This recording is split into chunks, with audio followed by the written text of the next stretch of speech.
Hello everyone, welcome to Learner B Extra. I am Shivani Chauhan. इस video में हम लोग देखेंगे क्लास 9th साइंस की बुक का चैप्टर 3 एटम्स एंड मॉलिक्यूल्स। तो देखिए एटम्स क्या होते हैं और एटम से मिलकर के ही मॉलिक्यूल्स बनते हैं। सब कुछ हम इसमें अच्छे से देखेंगे। तो जो ancient Indian and Greek philosophers थे ना, फिलोसोफर्स होते हैं ऐसे लोग जो काफ़ी ज़्यादा सोचते हैं चीज़ों के बारे में, सोच करके चीज़ों के बारे में पता लगाते हैं कि कोई चीज़ कैसे हुई होगी। तो एंशियंट मतलब पुराने समय के जो इंडिया के और ग्रीस के जो फिलोसोफर्स थे वो ये सोचते थे कि about the unknown and unseen form of matter, की जो चीज़ हमें दिखती नहीं है, मैटर के अंदर भी तो जो चीज़ हमें दिख रही है, ठीक है, आपके हाथ में फ़िलहाल क्या है, फ़ोन हो सकता है, लैपटॉप हो सकता है, लैपटॉप के अंदर क्या है, ये बहुत सारी चीज़ों से मिलकर के बना है। आपके अंदर क्या है, आपकी स्किन में क्या है, सबके अंदर एटम्स होते हैं, ठीक है।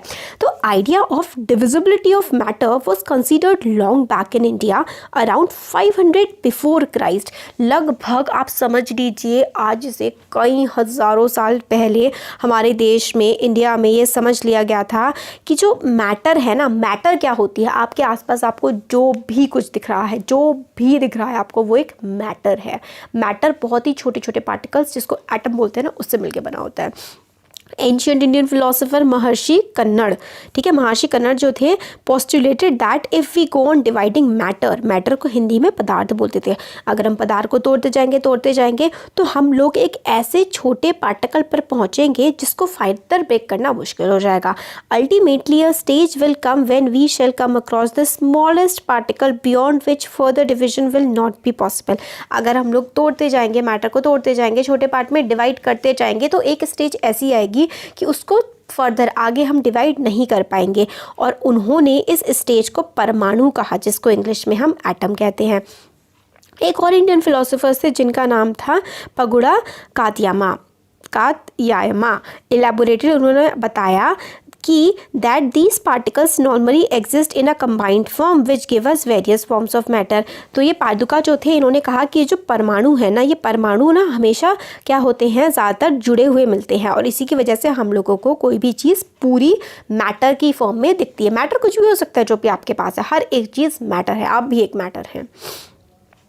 अराउंड द सेम एरा, इसी टाइम पर ग्रीक फिलोसोफर्स थे डेमोक्रिटस एंड ल्यूसिपस। उन्होंने भी सजेस्ट किया था कि अगर हम मैटर को डिवाइड करते जाएंगे तो एक स्टेज ऐसी आएगी जिसको हम आगे डिवाइड फिर नहीं कर पाएंगे। डेमोक्रिटस ने इसको दीज इनडिविजिबल पार्टिकल्स को एटम कहा था, ठीक है। एटम्स का मतलब ही है कि वो इंडिविजिबल हैं, उनको और डिवाइड नहीं किया जा सकता। All this was based on philosophical consideration and not much experimental work to validate these ideas could be done till 18th century। और 18th century, आज से लगभग 200 साल पहले तक ये जो ना एटम्स होता है, मैटर होती है, सब सिर्फ बातें थी। हमने इसको एक्सपेरिमेंट करके नहीं दिखाया था 18th सेंचुरी में। एंड जब होने लगा 18th सेंचुरी का, तो साइंटिस्ट ने रिकॉग्नाइज किया कि recognize the difference between elements and compounds and naturally become interested in finding out how and why elements combine, what happens when they combine। तो elements और compounds हम लोगों ने पढ़ा इससे पहले सेकेंड चैप्टर में कि elements क्या होते हैं, है ना, अलग अलग फॉर्म, जैसे कि नाइट्रोजन या फिर आयरन हो गया, ये सब एलिमेंट्स हैं। कंपाउंड कैसे बनते हैं, दो या दो से ज़्यादा अलग अलग तरीके की चीज़ें जब मिलती हैं तो कंपाउंड बनता है। तो भाई ये सब होता कैसे है, चीज़ें कैसे मिलती हैं, कैसे कंबाइन होती हैं। तो एंटोनी लावोइज़र ने laid the foundation of chemical sciences by establishing two important laws of chemical combination. तो हमारे एक साइंटिस्ट थे लावोइज़र, इन्होंने एक केमिकल कॉम्बिनेशन के लॉज हमें बताए, लॉज ऑफ केमिकल कॉम्बिनेशन, इन्होंने हमें लॉज ऑफ केमिकल कॉम्बिनेशन बताए। अब हम वही देखेंगे कि लॉज ऑफ केमिकल कॉम्बिनेशन है क्या। The following two laws of chemical combination were establish after much experiments by Lavoisier and Joseph L Proust. तो ये दोनों जो साइंटिस्ट थे, इन्होंने काफ़ी सारे एक्सपेरिमेंट करे थे और फिर हमें ये जो केमिकल एक तरीके से कॉम्बिनेशन है, इनके बारे में पता लगा था। तो इन्होंने कौन कौन से एक्सपेरिमेंट किए थे। पहला एक्सपेरिमेंट हमें पता लगता है law of conservation of mass, बहुत इंपॉर्टेंट है, इट इज़ वेरी इंपॉर्टेंट, ठीक है। Law of conservation of mass क्या होता है, तो क्या is there any change in mass when a chemical change, ठीक है, केमिकल रिएक्शन टेक्स प्लेस, क्या मास में कोई बदलाव आता है जब केमिकल रिएक्शन होता है, ठीक है, कोई मास में चेंज आता है क्या when a chemical change takes place. कोई हम लोगों ने केमिकल रिएक्शन करी तो किसी चीज़ के घनत्व में, किसी चीज़ के मास में क्या कोई बदलाव आता है, तो हमें एक एक्टिविटी करनी है। Take one of the following set X take one of the following sets X and Y of chemicals, ठीक है, एक हमें ये वाले केमिकल्स लेने हैं और एक हमें ये वाले केमिकल्स लेने हैं, ठीक है। तो एक्स में क्या आता है, कॉपर सल्फेट है, बेरियम क्लोराइड है और लेड नाइट्रेट है, फिर है सोडियम कार्बोनेट, सोडियम सल्फेट और सोडियम क्लोराइड। ये हमें इस तरीके से एक इस सेट का लेना है और एक इस सेट का लेना है। Prepare separately a 5% solution of any one pair of substance listed under X and Y in 10 litre of 10 millilitre of water, मतलब हमें 10 मिलीलीटर पानी लेना है, ठीक है। 10 मिलीलीटर पानी में हम लोगों को मिला देना है, सपोज करिए हमने कॉपर सल्फेट मिला दिया 5%, ठीक है, सिर्फ 5% मिलाया है। Take a little amount of Y in a conical flask and some solution of X in the ignition tube. तो हम लोगों ने जो पहले एक्स का कोई सा भी सोल्यूशन लिया था उसको हमने कोनिकल फ्लास्क में रख लिया और एक हमने वाई वाला सोल्यूशन ले लिया।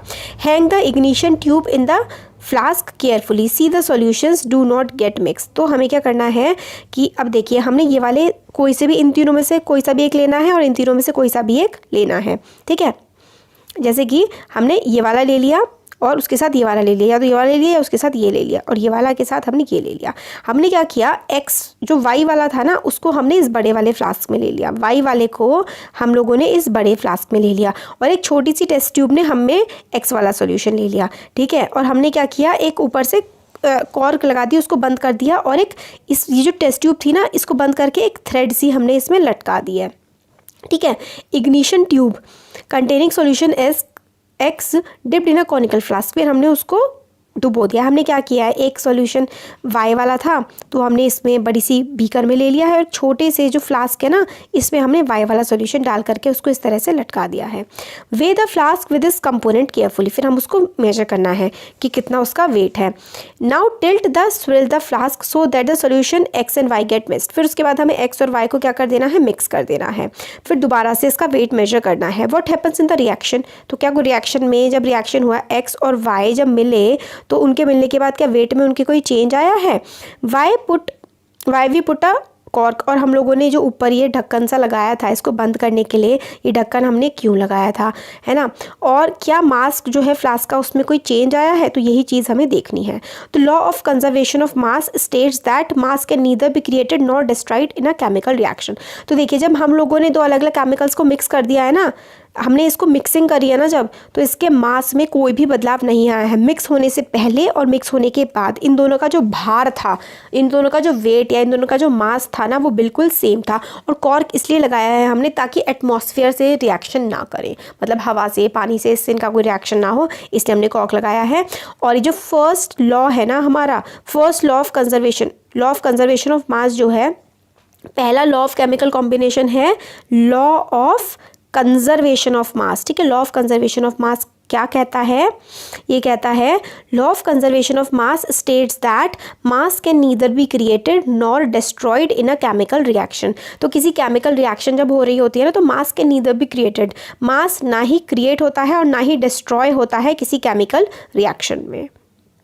तो mass can neither created not be destroyed in a chemical reaction. तो मास ना ही हम बना सकते हैं और ना ही मास को हम डिस्ट्रॉय कर सकते हैं जब हम कोई केमिकल रिएक्शन कर रहे होते हैं।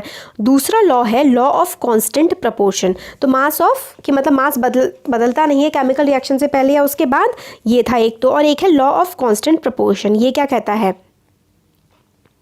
लेवोइजियर अलॉन्ग विद लेवोइजियर और उसके अलावा बाकी कुछ और साइंटिस्ट ने ये नोट किया that many compounds were composed of 2 or more elements and each such compound had the same elements in the same proportion irrespective of where the compound came from or who prepared it. इसका ये मतलब है कि एक जो compound होता है, हम लोगों ने पिछले चैप्टर में सेकेंड चैप्टर जो था उसमें हमने देखा था कि कंपाउंड जो है एक से एक मतलब 2 या 2 से ज़्यादा चीज़ों से मिलकर के बना होता है।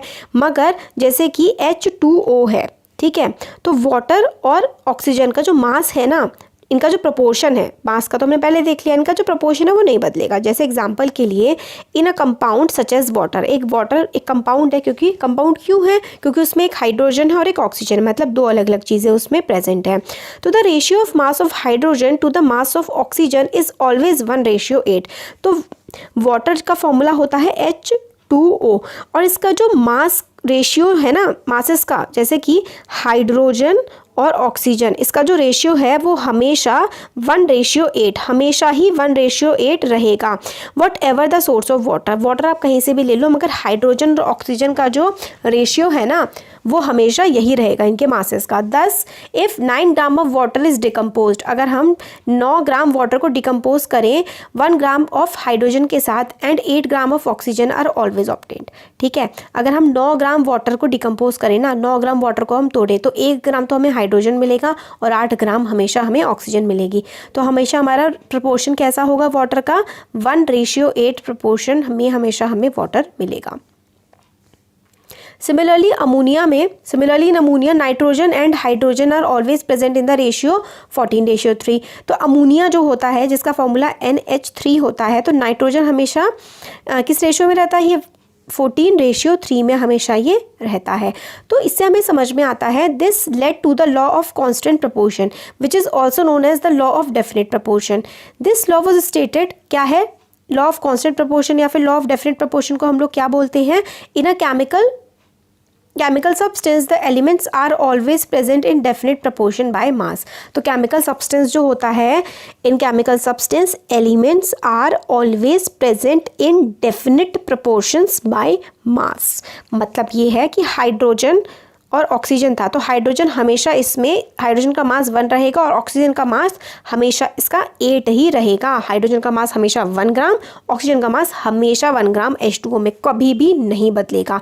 इन a chemical substance the elements are always present in definite proportion by mass. इनका जो मास है ना वो हमेशा डेफिनेट ही रहेगा। हमने अमोनिया का एग्जाम्पल लिया और हमने वाटर का एग्जाम्पल लेके समझा।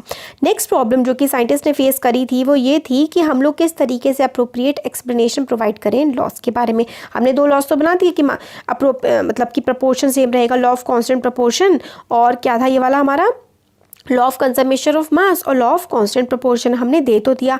अब हम इसको एक्सप्लेन कैसे करें। तो ब्रिटिश केमिस्ट थे जॉन डेल्टन, उन्होंने एक थ्योरी बताई कि जो नेचर है उसका, मतलब जो मैटर है ना उसका नेचर कैसा होगा। Dalton picked up idea of divisibility of matter. Dalton ने पिक किया आइडिया कि जो मैटर है ना, मैटर किस तरीके से डिवाइड होती है, इसके डिविजिबिलिटी के आइडिया को इसने पिकअप किया। Which was still then just a philosophy, जो तब तक सिर्फ फिलोसफी थी। He took the name atoms, उसने एक एटम नाम लिया as given by the Greeks and said that smallest particles of matter are atom. जो मैटर होता है ना, मैटर, ठीक है, मैटर का जो सबसे छोटा पार्टिकल होता है, मैटर के सबसे छोटे पार्टिकल को हम लोग क्या बोलते हैं, सबसे छोटे पार्टिकल को मैटर के हम लोग एटम बोलते हैं।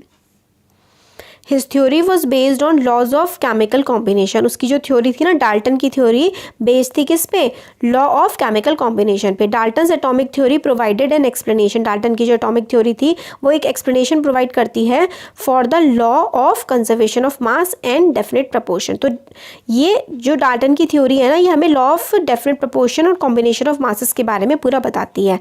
तो डाल्टन की थ्योरी ने इसको आगे प्रूव किया, लॉ ऑफ कांस्टेंट प्रपोर्शन और कॉम्बिनेशन ऑफ मासेस जो होते हैं वो किस तरीके से काम करते हैं। अब यहाँ से बहुत ही इंपॉर्टेंट चीज़ शुरू हो जाती है, ये बहुत इंपॉर्टेंट है भाई। According to Dalton atomic theory, अब एटॉमिक थ्योरी किसने दी थी, डाल्टन ने दी थी। अब डाल्टन के एटॉमिक थ्योरी के अकॉर्डिंग होता क्या है, सारी की सारी जो मैटर होती है, वेदर एन एलिमेंट, कंपाउंड और a mixture, is composed of small particles called atom. अब देखिए, चाहे वो कुछ भी हो, चाहे वो कोई एक मैटर हो, चाहे वो कोई एलिमेंट हो, चाहे तो कोई वो मिक्सचर हो, वो किससे बना हुआ होता है, छोटे छोटे पार्टिकल से बना होता है जिसको हम एटम कहते हैं। तो मैटर जो है, सारी की सारी मैटर, चाहे वो एलिमेंट हो, कंपाउंड हो या मिक्सचर हो, वो किससे मिलकर के बनी होती है, छोटे छोटे एटम से मिलकर के बनी होती है। Postulates of this theory may be stated as follows. तो इस थ्योरी के पॉस्टुलेट्स हमें क्या क्या बताते हैं, all matter is made of tiny particles called atom. सारी की सारी जो मैटर है ना वो छोटे छोटे पार्टिकल से मिलकर के बनी हुई है जिसको हम लोग एटम कहते हैं। When which participate in chemical reaction, all matter is made up of tiny particles। सारा का सारा जो मैटर है वो छोटे छोटे पार्टिकल से मिलकर के बना हुआ होता है और वो छोटे छोटे पार्टिकल्स को हम लोग एटम कहते हैं। Atoms are indivisible particles, atoms जो हैं उनको हम लोग डिवाइड नहीं कर सकते। Which can not be created और destroyed in a chemical reaction. Atoms are indivisible, atoms को हम डिवाइड नहीं कर सकते और एटम्स जो है ना ही क्रिएट हो सकते हैं और ना ही डिस्ट्रॉय हो सकते हैं केमिकल रिएक्शन में। Atoms of given element are identical in mass and chemical properties. Atoms जो होते हैं किसी एलिमेंट के वो आइडेंटिकल होते हैं, मतलब आपका एक एलिमेंट है, सपोज करिए एक हाइड्रोजन है, हाइड्रोजन के अंदर जितने भी एटम्स होंगे ना वो बिल्कुल सेम टू सेम होंगे, उनका मास भी बिल्कुल, क्योंकि एक हाइड्रोजन में तो बहुत सारे एटम्स होंगे, या फिर एक जो आयरन का टुकड़ा है उसमें भी बहुत सारे एटम्स होंगे, तो जितने भी उसमें एटम्स होंगे ना सबका मास और सबकी केमिकल प्रॉपर्टीज़ बिल्कुल सेम टू सेम होंगी।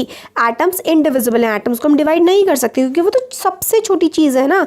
एटम्स, उनकी जो एटम्स हैं किसी भी पार्टिकल, किसी भी मैटर में, किसी भी चीज़ में जितने भी एटम्स होते हैं उनका मास भी सेम होता है, उनकी केमिकल प्रॉपर्टीज़ भी सेम होती हैं। Atoms of different elements have different masses and chemical property. अब एक आयरन हो गया और एक वुड हो गया, इनके जो एटम्स होंगे उनकी केमिकल प्रॉपर्टीज़ भी अलग होंगी और इनके मासेस भी अलग होंगे। Atom combine in ratio of small whole numbers to form compounds, मतलब कंबाइन स्मॉल, ये सिंपल है, जैसे कि H2O है तो H2O में H का मास 1 होता है और ऑक्सीजन का मास 8 होता है, तो ये होल नंबर्स ही तो है, होल नंबर 0 से आगे बढ़ते जाओ सब कुछ होल नंबर है ना, तो ये होल नंबर के प्रोपोर्शंस में कंबाइन करते हैं। Relative number and kinds of atoms are constant in a given compound. Relative number, number कितना होगा, कितने टाइप के एटम्स होंगे, ये बिल्कुल कांस्टेंट होता है किसी भी कंपाउंड में, मतलब कोई भी कंपाउंड है H2O हमें पता होगा कि इसमें रिलेटिव नंबर क्या होगा एटम्स का, ठीक है, ये वाली चीज़ हमारी हो गई। अब हम लोग देखते हैं कि एटम क्या होता है। हम लोग एटम के बारे में इतना कुछ देख लिया, बट एटम क्या होता है ये तो हमने देखा ही नहीं। अब हम लोग एटम देखेंगे, फिर इसी चैप्टर में हम लोग एटॉमिक मास के बारे में पढ़ेंगे कि किस तरीके से एटम्स एग्जिस्ट करते हैं, फिर मॉलिक्यूल क्या होता है, मॉलिक्यूल्स ऑफ एलिमेंट्स, ये सब हम इसमें अब देखेंगे। अब देखिए एटम क्या होता है। क्या आपने ऑब्जर्व किया है एक मेज़न को, मेज़न होता है मिस्त्री, बिल्डिंग की जो बिल्डिंग होती है उसकी दीवारें बनाते हुए या कमरे बनाते हुए या फिर बहुत सारे, then a collection of rooms to form a building, मतलब दीवार बनती है, एक कमरा बनता है, फिर बहुत सारे कमरे मिल करके एक बिल्डिंग बन जाती है। तो ये बिल्डिंग ब्लॉक होता है, ये होता क्या है, ठीक है। तो हमें समझ में आता है कि चाहे एक छोटे से छोटा सेंट का दाना हो या फिर बहुत ही बड़ी बिल्डिंग हो, सब कुछ एटम से मिलके बना है ना। तो how big are atoms, atoms कितने बड़े होते हैं। एटम्स ना बहुत ही छोटे होते हैं, atoms are very small, they are smaller than anything that we can imagine or compare with. Atoms इतने छोटे होते हैं कि हम उनको इमेजिन भी नहीं कर सकते हैं या फिर हम उसको किसी चीज़ से कंपेयर भी नहीं कर सकते हैं। More than 1 million of atoms when stacked would make a layer of barely a thick as sheet of paper, मतलब आपका पेपर जितना पतला है, अगर कई लाख करोड़ एटम्स की को हम लोग सीधा सीधा लगा देना तो इतने मुश्किल से इतने पतले बन पाएंगे जितना आपका एक पेपर होता है, आपके पेज का, आपकी कॉपी का एक पन्ना होता है। इतने ज़्यादा ये बारीक होते हैं, इतने ज़्यादा छोटे ये होते हैं। रेडियस जो होता है एक एटम का वो 1 नैनोमीटर होता है या फिर 10⁹ नैनोमीटर। 1 मीटर में क्या होते हैं, 10⁹ नैनोमीटर होते हैं। तो एटॉमिक रेडियस जो होता है ना, मतलब एटम का रेडियस होता है 1 नैनोमीटर। ये हमें अलग अलग चीज़ों के रेडियाई दिए गए हैं। अब आता है what are the modern day symbols of atoms of different elements. अलग अलग एटम्स के जो एलिमेंट्स होते हैं, मतलब बहुत सारे एलिमेंट्स होते हैं जैसे हाइड्रोजन, नाइट्रोजन, ऑक्सीजन, है ना, इनके सिंबल्स क्या क्या हैं। डाल्टन पहले साइंटिस्ट थे जिन्होंने सिंबल्स को इस्तेमाल किया था हर चीज़ को डिनोट करने के लिए। When he used a symbol for an element he also meant a definite quantity of that element. तो मतलब उन्होंने जब सिंबल यूज़ किया था ना तो उन्होंने एक क्वांटिटी भी डिफाइन कर दी थी। That is 1 atom of that element, कि मतलब ऐसे करके बनाया है तो इसका मतलब है ये एक एटम है हाइड्रोजन का, है ना, ऐसे करके कि एक एटम है ये एक, और ये हो गया तो 2, ऐसे हो गए तो 3, ऐसे हो गए तो 4, इस तरीके से कि एक एटम हाइड्रोजन का ये सिंबल है। तो उन्होंने अलग अलग सिंबल्स के हिसाब से चीज़ें बनाई। कार्बन का उन्होंने ऐसा सिंबल बनाया, ऑक्सीजन का ऐसा, अलग अलग उन्होंने सिंबल बनाए थे अलग अलग चीज़ों के लिए, ठीक है। अब जो है वो अलग तरीके के सिंबल यूज़ होते हैं। In the beginning the names of elements were derived from the names of the place where they were found for the first time. तो स्टार्टिंग में जो एलिमेंट्स जहाँ पर जिस जगह पर सबसे पहले मिलता था और वही उस एटम को नाम उसका दे दिया जाता था। For example the name of copper was taken from Cyprus. तो जो कॉपर है ना, कॉपर का नाम हमें साइप्रस से मिलता है। Some names were taken from specific colours. काफ़ी सारे नाम जो है हमें काफ़ी अलग अलग रंगों से, कलर से मिलते हैं। एग्जाम्पल के लिए gold was taken from from English word meaning yellow. Gold कहाँ से लिया गया है, तो इंग्लिश वर्ड है येलो उसके नाम से, ठीक है, Ag types. Now days IUPAC, आजकल हम लोग कहाँ से लेते हैं एलिमेंट्स के नाम, international union of pure and applied chemistry, IUPAC से हमारी चीज़ों के नाम डिराइव होते हैं। ये एक इंटरनेशनल साइंटिफिक ऑर्गेनाइजेशन है जो अप्रूव करती है नाम एलिमेंट्स के, उनके सिंबल और उनकी यूनिट क्या होगी। Many of the symbols are the first 1 और 2 letters of the elements name in English. ज़्यादातर जो सिंबल है हम लोगों को उसी से मिल जाते हैं कि जैसे फॉस्फोरस है, या जैसे कि हाइड्रोजन है, हाइड्रोजन का H सिंबल हो गया, एल्यूमिनियम का AL हो गया, नॉट AL, स्मॉल में AL, ठीक है, और कोबाल्ट का CO हो गया, छोटा, बड़ा C और छोटा, ठीक है, ऐसे करके। तो हम लोग स्टार्टिंग वाला तो कैपिटल में लेते हैं, उसके बाद स्मॉल में हम लोग ले लेते हैं। ये IUPAC ने डिफाइन किया है ताकि हम लोग इजीली हाइड्रोजन हमें बार बार ना लिखना पड़े, हम लोग सिर्फ H लिख करके ही काम चला लें।